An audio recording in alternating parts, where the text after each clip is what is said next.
Hello, are you about to start your divorce and you're wondering what mediation is and if it would work for you? If so, this is the video for you. I'm Kerry Griffiths. I'm a financial advisor who works exclusively with divorcing women, and this is my YouTube channel, Willow Brook Lifestyle Financial Planning. I'm joined by a guest expert today, Bhavna Radia, and I am delighted that she is here because she is superbly well placed to tell us all about mediation. Hello, Bhavna, how are you doing? Hi, Kerry. How are you? I'm really good. I'm really good. Thank you for joining me today. Bhavna, do you want to tell us a little bit more about yourself? Yes, I am a former family solicitor. I'm a mediator and I'd say all-round divorce expert. Absolutely, absolutely. And we're going to find out a little bit about what you do and how you work towards the end. But before we get there, I want to pick your brains all about mediation and just kind of share with my audience a little bit more around how it works and some of the key questions I hear from my clients when they're trying to explore this. So should we just kick off with what mediation is first, Bhavna?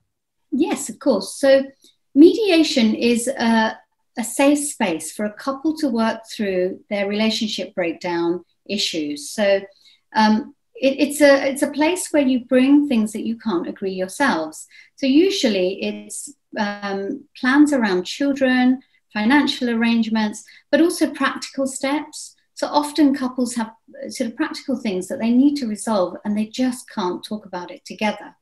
So mediation is something that is being promoted heavily, and it really helps couples get to that point where they have agreed everything they need to be able to move forward with their divorce.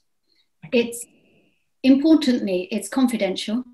So, the couple need to know that whatever is discussed in mediation won't be talked about anywhere else, and voluntary.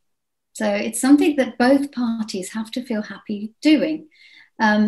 If they're not happy and they get forced into that situation, you just don't get good engagement. You really want them to both get to that point where they want to resolve things. So it's definitely a brilliant way of getting to agreements. It gives the couple an element of control, where they decide themselves what is going to happen around the children, what's going to happen around the family home, any other sort of assets, savings, debts that they might have. And it's really important that they do have control over that, and rather than a judge making decisions for them. So that's what I would say. But it is a safe space. It's for constructive discussion around the issues that the couple need to decide on. I love that. I love that. How would you prepare for mediation then? So if you are deciding this could be a route for you, what would you do in advance? So you would need to find a mediator that would work with the two of you. And initially, when you contact a mediator, they will tell you that you both need a separate session to start off with. And that is to make sure that mediation together is safe for you. Okay. Some couples, it really isn't appropriate to go to mediation. So if there's some safeguarding issues, if there's been domestic violence, in those situations, mediation may not be the right route. And so the mediator needs to assess the situation and make sure it's safe for mediation to take place. Mediation can take place in different ways. So for some couples, they're happy to be in a room and sit with the mediator and be able to talk freely. For other couples, another situation might be mediation where they're in separate rooms. And they can, I suppose, as well. Yeah. So now it's happening online more and more. But for some people, they just don't want to be in the same room as their ex-partner. So having that sort of mediation where they sit in separate rooms and the mediator goes between the rooms can help with that. So the mediator will assess everything during their single sessions and reach a decision on whether mediation is appropriate and what type of mediation will go ahead. So that's the point of the single sessions. And then we move on to joint mediation if it is suitable. And when you're preparing for joint mediation, there's a few things that I would say that couples should do. The first is obviously the mediator will give you instructions. So you will have a list of things that you need to bring to mediation, depending on the issues. So if you have a financial mediation, if you need to resolve financial issues, the mediator will give you a list of documents to bring. So my first thing would be make sure you prepare well in advance. get all the documents together. They can take some time to prepare. Yeah. Pension documents don't come straight away. So, you sometimes need a 12-week lead-in time for pension documents. So make sure you do that early on. But coming up to the mediation, there's again a few things that I recommend to my clients that they do. Firstly, it sounds obvious, but get a good night's sleep. Mm-hmm. Staying up all night worrying about it is not going to make the mediation easier. Spend some time thinking about what is important to you. What things are really non-negotiable, and what are the things that you would negotiate around? Really think about what your focus is, because often when you talk together, you find your focus is similar. Usually what's important for the children and the impact that all this is going to have on the children. So sitting down and just putting your thoughts down like that is quite important. In the morning before the mediation, I usually say to people to spend some time just getting themselves calm, doing something that makes them really happy, getting their emotions in check, but understanding that it's going to be a difficult session. They are, because there's a lot of emotion involved. But, just try and get your emotions stable. There will be somebody in the room helping you and guiding you. So that usually helps individuals get ready for their mediation session. That's super useful, thank you. Just as an aside, I did a video this week with Claire Black, and she's a divorce coach, and she talked about strategies for dealing with difficult meetings. So if you're watching this and you'd like some more hints and tips about how to mentally prepare for those types of meetings, then check out that video too from Claire Black. So that's how you prepare, and you've touched a little bit about what happens during mediation, but can we go into that in a little bit more depth? So, I think the things that people are often thinking about is how much guidance does the mediator give, and do they tell us how to split it? What does that physically look like? So mediators aren't able to give you legal advice. Okay. And if you do need legal advice, and sometimes you do alongside mediation, it's perfectly fine to have legal advice alongside the mediation. You can't have your solicitor in the room with you, but you can get prepared by getting some legal advice beforehand if you feel you need it. So the legal advice has to come from your solicitor, but the mediator can give you guidance, and they will use the law. So whatever, it could be the Matrimonial Causes Act, it could be the Children Act. The law will give guidance around how to reach agreements on children, what we should be looking at, reaching agreements around finances. So the mediator will be able to guide you using that framework.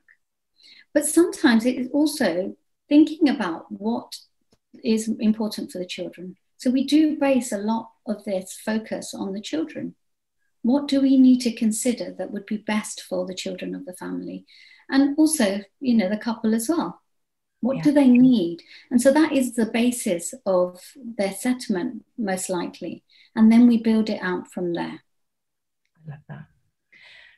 But what if it doesn't work, Bhavna? What happens then? I mean, obviously this does happen. Couples will get to that situation where they just can't agree. And the mediator will try really hard to get them to that agreement. You work to try and move them along. But if it really doesn't work, at that point, you have to give them the different options that they can move forward with. And those options could be going back to your solicitors, if you've got solicitors, and possibly negotiating the remainder of your settlement through your solicitors. Okay. So that's a possibility. I mean, things like arbitration could be something they consider, because through mediation, they may have agreed quite a lot of the issues, and there may just be one thing outstanding. So sometimes maintenance is a sticking point, and that can't be agreed through mediation, but everything else has been. So then arbitration and the negotiation with solicitors would only cover that small area that they haven't agreed on. So it's not the end of the world, but obviously, if you are going through mediation, you want to cover and try and agree as much as possible. But if you don't, you can use other ways of getting to that agreement. So that would be the first things that I would suggest to a couple. And there's things like roundtable meetings with your representatives. You can then have discussions to try and get to that agreement through those sort of means. I mean, the last resort is always court proceedings, and you never want a couple to go there, but for some couples it's the only way. It's the only way of reaching that agreement. And getting a judge to decide for you might be the only way they can settle this. It's not ideal, obviously huge costs involved in going to court, but sometimes it's the only way that they can reach that agreement. I mean, it doesn't matter how hard the mediator tries. If the couple just can't get to that point, you have to give them the option so they can move forward in a different way. I love that. I love the fact that even if you don't get to a point where you 100% agree on everything, the work that you've done is often of huge benefit, because you've moved forward and you've agreed some parts. So therefore, just kind of reducing the discussions that need to be done in a different way. So that's really useful. Thank you. Bhavna, a question I get asked an awful lot is it legally binding, or how do you make it legally binding if it's not? So any agreements you've reached in mediation, in themselves, they're not legally binding. A mediator will write a note to your solicitor or to anybody else helping you to give the details of what was agreed. And it's in quite a lot of detail. But from there, you then need to get something called a financial order, which is also called a consent order or a clean break order, drawn up if you are going through a divorce. That is then sent to the court. And at that point, when the court stamps your financial order, it then becomes legally binding. So you need to take that step after mediation, okay, and make sure that your agreement is legally binding. If you miss that, then there will be a whole load of legal consequences. Okay. And so you really don't want to miss that aspect. And I know I get a lot of people saying, well, we've agreed, we're happy just to separate everything. And we don't want to do the drawing up of all the documents. We'll just leave it here. But obviously that doesn't finalize your financial issues. So you do need to get this order drawn up. And it is recommended because it makes sure that you are both covered legally.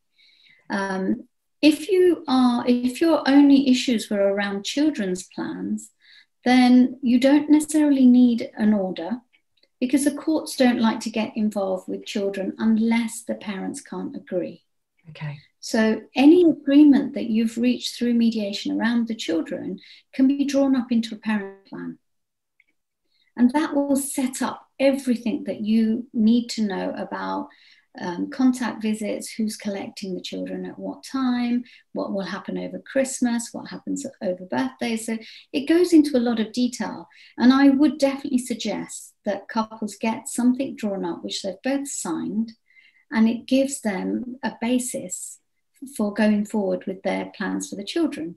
And, it's such an emotive subject. You don't want later to say, no, we didn't agree with that. That's not quite right. We can really put a lot of detail in a parenting plan. So that generally helps a couple. But that doesn't need to go to court. That is a document that the two of them use just for themselves, because that's the agreement they reach. And generally in mediation, I like to add an element of flexibility, because children change. Their lives change, the parents' situations change. So you always allow for flexibility in the parenting plan as well. So hopefully that document grows with the child and they don't need to go and get any more help. Obviously, later on, if they sort of fall out or they can't agree aspects of plans around the children, then they may need to go back to mediation to get that bit agreed again. And the parenting plan changed slightly. So although the parenting plan isn't legally binding, it does give them a basis to show the agreement they reached. But with the finances, I would definitely say they need to move forward and get something that is legally binding, because that is necessary. Brilliant. Thank you. That's really clear. I love the parenting plan, Bhavna. I think it gives couples a chance to think forward potential situations and prevent conflict by having that input into thinking about how they want to address those. It's a really good way of making things smoother in their ongoing relationship, because there is an ongoing relationship even though they're separated when there's children involved. When I talk about parenting plans and the plans for children, I always take them so far into the future, because things will happen and change, and I want them to think about how they're going to react to those things now.